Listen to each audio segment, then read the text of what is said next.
इस पर विश्लेषण चाहता हूं। प्रोफेसर रविकांत जी, आपके पास आना चाहता हूं पहले। क्या कैसे देखते हैं आपकी, आपको भी ये लगता है कि दो बातें, दो पार्टियां, और देखिए प्रधानमंत्री नरेंद्र मोदी, वेस्ट बंगाल का वो भाषण याद है ना, दीदी ओ दीदी वाला, वहां से लेकर के और जय बजरंगबली तक, यानी कर्नाटक तक, हर मंच पे, हर चुनावी मंच पे ज्यादा से ज्यादा उपस्थिति प्रधानमंत्री नरेंद्र मोदी की रही। लेकिन इन पांचों राज्यों के चुनावों की घोषणा के बाद याद कीजिए कि कितनी जगहों पे प्रधानमंत्री पहुंचे हैं, कितनी उन्होंने सभाएं की हैं, जनसभाएं की हैं। तो आपको समझ में आएगा कि सभाएं, जनसभाएं तो बिल्कुल नगण्य हैं, गिनती नहीं की जा सकती, क्योंकि गए ही नहीं। तो क्या कारण है ऐसा, क्यों प्रधानमंत्री पीछे हट रहे हैं? ये एक बड़ा सवाल है। और अगर ये है तो यहां विश्लेषण बहुत लाजिमी है, वाजिब है कि हां अब कुछ चेंज हो रहा है। और हमारे साथी प्रशांत टंडन जी भी जुड़ने की कोशिश कर रहे हैं, चूंकि ट्रेवल कर रहे हैं, जयपुर से वापस लौट रहे हैं दिल्ली की तरफ। अगर कनेक्शन ठीक मिलता है तो उनको जोड़ेंगे और उनसे और समझेंगे कि उधर जयपुर में आज क्या कुछ देख के आ रहे हैं। लेकिन पहले प्रोफेसर रविकांत जी। देखिए राजीव जी, नरेंद्र मोदी दो बातों को लेकर के बेहद परेशान है। एक तो राहुल गांधी की जो भारत जोड़ो यात्रा है, उसने पूरे देश के माहौल को बदल दिया। जो भय और नफरत का और सांप्रदायिक विभाजन का माहौल बीजेपी ने पैदा किया था आरएसएस के जरिए, वो माहौल, वो साइकोलॉजिकल जो डर था, वो कम हुआ है। लोग अब खुल करके बोलने लगे। दूसरा, उस पूरे भारत जोड़ो यात्रा में राहुल गांधी ने जिन बातों को रखा, जैसे मीडिया पर उन्होंने जो सवाल उठाया, आज के हालात ये है कि समूचा मीडिया, जो इलेक्ट्रॉनिक मीडिया है, जो कारपोरेट घरानों से जुड़ा हुआ है, वो अविश्वसनीय हो गया। और इंडिया अलायंस ने भी वो 14 रत्न निकाल करके सामने रख दिए हैं कि हम इनके यहां नहीं जाएंगे डिबेट। तो मोदी जी की तो सारी जो लीला थी वो उसी के जरिए चल रही थी। अब वो लीला उस तरह से चल नहीं पा रही है।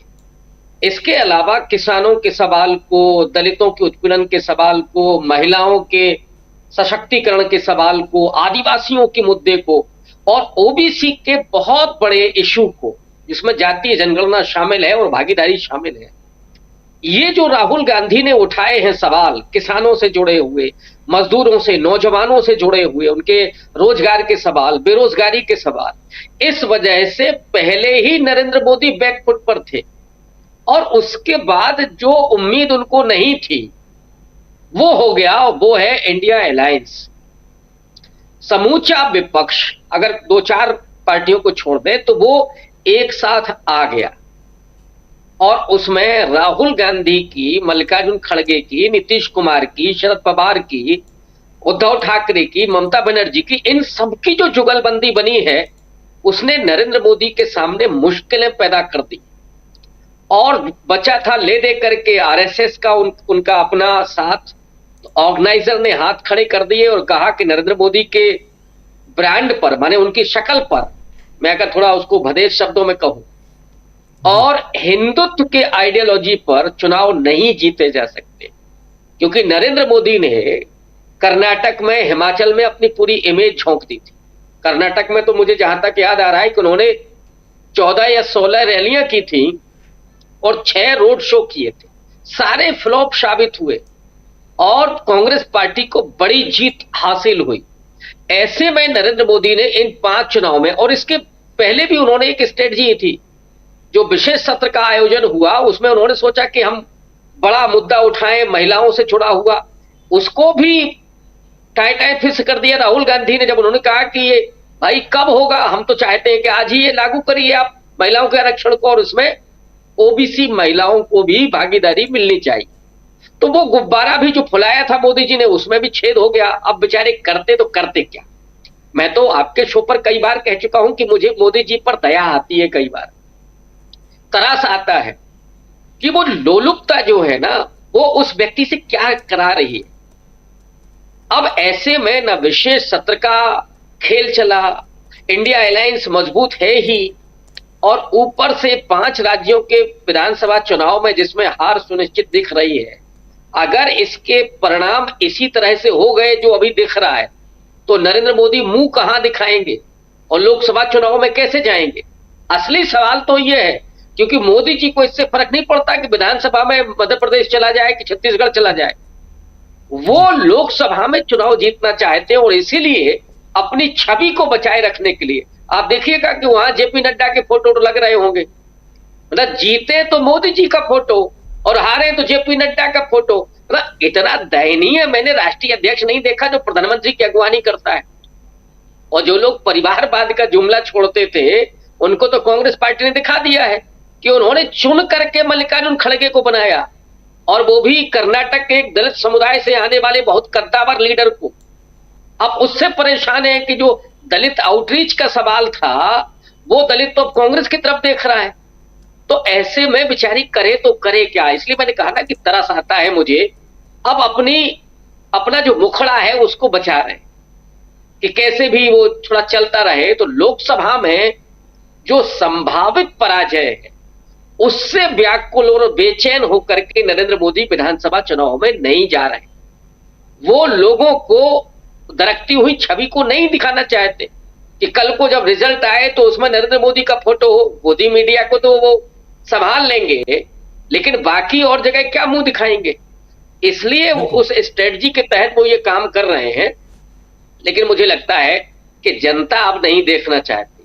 अच्छा ही है, कम से कम जनता को तो सुख मिलेगा।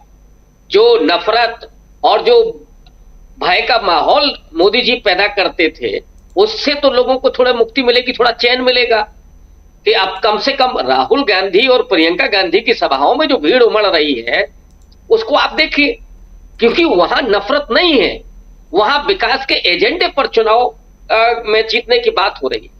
आप बिल्कुल चुनाव जीतिए, कोई नहीं ये कहेगा कि आप चुनाव न जीतते, लेकिन आपका एजेंडा क्या होगा? सांप्रदायिक विभाजन होगा या देश का विकास होगा? लोगों के लिए कल्याणकारी योजनाएं होंगी? लोगों के शिक्षा का बुनियादी जो चीज है वो है लोगों की शिक्षा। क्योंकि बाबा साहब अंबेडकर से लेकर के और नेहरू तक वो जानते थे कि इस देश में अगर उन वंचित समुदायों का डेवलपमेंट हो सकता है तो केवल एजुकेशन के जरिए।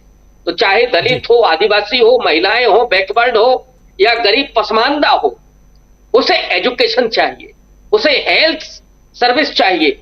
और वो राहुल गांधी और प्रियंका गांधी वादे कर रहे हैं, और ये वादे वो भी नहीं है जो मोदी जी ने करे थे।